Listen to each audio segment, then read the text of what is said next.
Ito yung Post ng Bayan, reporting live from the Netherlands.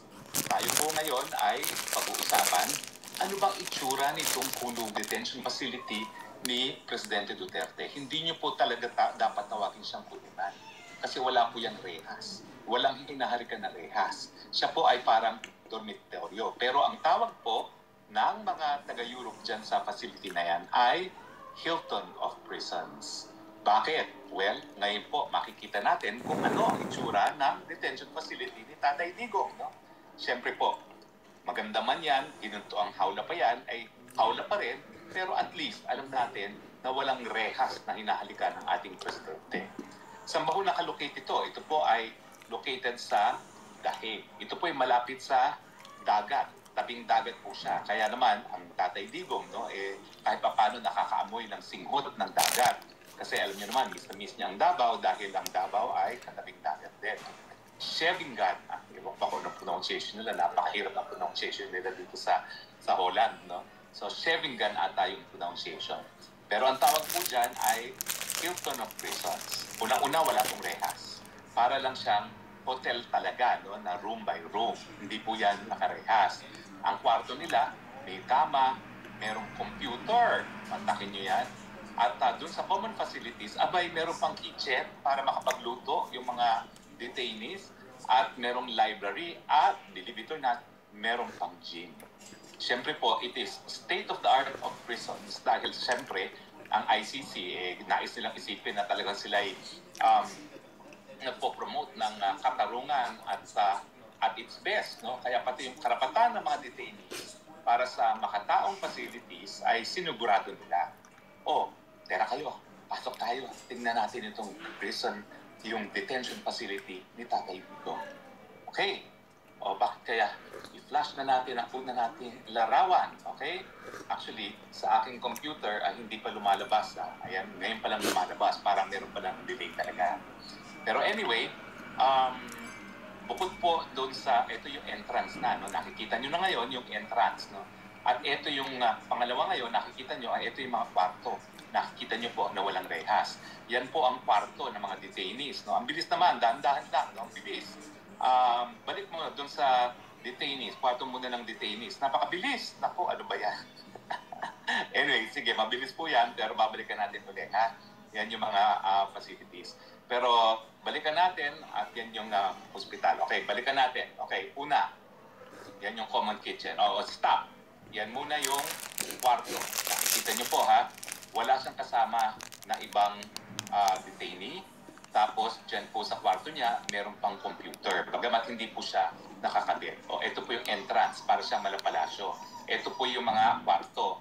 Now, pagkatapos ng ito yung pagtulugan niya, ang next one na papakita nating slide ay, next slide please. Medyo nahihirapan ata ang synchronization. Ayan na naman, bumalik doon sa tore. Ito yung mga kwarto. Pansinin nyo po ha, hinahalikang rehas. Okay? Ito naman po ang kitchen facilities. So, tignan nyo ha, ang kitchen facilities. Merong kitchen facilities ang kada room nila. No? Hindi lang kapag kainan, meron pa silang mga, kung magluluto sila, ay pwede silang magluto. Merong microwave po, no? At merong sink. So para talaga siyang mga condominium units talaga. Bagamat ang tawag talaga nila rito ay Hilton of Prisons. Sige, tignan pa natin yung ibang larawan. Okay? Ang susunod na larawan naman ay, siyempre hindi ko alam po yung susunod. Nakatingin din ako dun sa camera. No? Okay, anong susunod na larawan na papakita natin? Ang next na larawan ay yung common siguro, yung common facilities. Ito, common facility. Ito ay parang, sandali, atin dito na kung ano to. Ito ay parang social hall, no? Ayan, nakikita nyo, no? Meron silang mga recreation facilities, dyan sila nakikita-kita ng mga kapwa detainees niya. Ang kwento po ni Pipi Sara, abay, kaibigan na niya lahat doon, yung mga prison guards at saka yung mga ibang nakapreso, mga butante na ng Duterte. Baka mamaya sumisigaw-sigaw na rin ng Duterte, Duterte. Magpaparehistro na lahat sa Pilipinas para bumoto para mayor yung mga prison guards at iba pa mga detainees sa detention facility. Okay, bukod pa po sa kanilang social hall, tignan po natin ano ba yung facility na namin. Naku, may basketball court pa. Pero siyempre si Tatay Digong, hindi na yan magbabasketball court. At hindi lang po yan, walang rehas ha. meron pa yung grounds na pwede silang maglakad-lakad sa labas na walang escort. Okay? Meron pong bakod, pero hindi yan na parang preso talaga na binabantayan sila ng mga preso. Free to move naman sila, labas-pasok. No? Kaya nga po, state-of-the-art prison facility. Kasi ang modern view ng mga detention facility ay hindi para magparusa, para mag-rehabilitate. At ito naman po, wala pa silang napapatunay ang pagkakasala. Ito po, ganito po ang partong tinutuluyan ni PRRD kasi nandun siya sa medical facility. So, ganyan po ang kwarto niya ngayon. No? Lahat ng mga aparatos na magkaroon ng emergency, naroon yan. For all intents and purposes, para siyang naka-hospital detention. No? Kasi kita nyo naman ang facility, kompleto talaga sa medical equipment. Parang na rin niya kita Tatay Digong, dahil alam nyo naman, no? 80 rin ating Tatay Digong. In a few days, na po, mag-birthday party po kami dito sa dahil sa labas ng detention facility. So, yan po ang ating detention facility ng ating pinakamamahal na Tatay Digong. At least hindi tayo nagwo-worry. Walang rehas, maganda naman ang facilities. Ang reklamo lang niya talaga, hindi niya makain ng pagkain.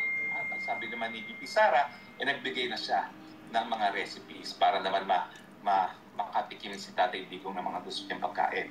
Ako po, marami akong dalang gourmet tuyo. Susubukan ko po na bigay dun sa prison, no? At tanggalin na lang nila sa botelya at i-serve the presidente. Pero siyempre, ang hirap kasi doon sa tumatanggap ng pagkain, siyempre may possibility na yung mga kulto ni Joe Macizo baka magpadala ng pagkain na milason. So I guess mas mabuti, wag na tayo magpadala ng pagkain. Wag na po.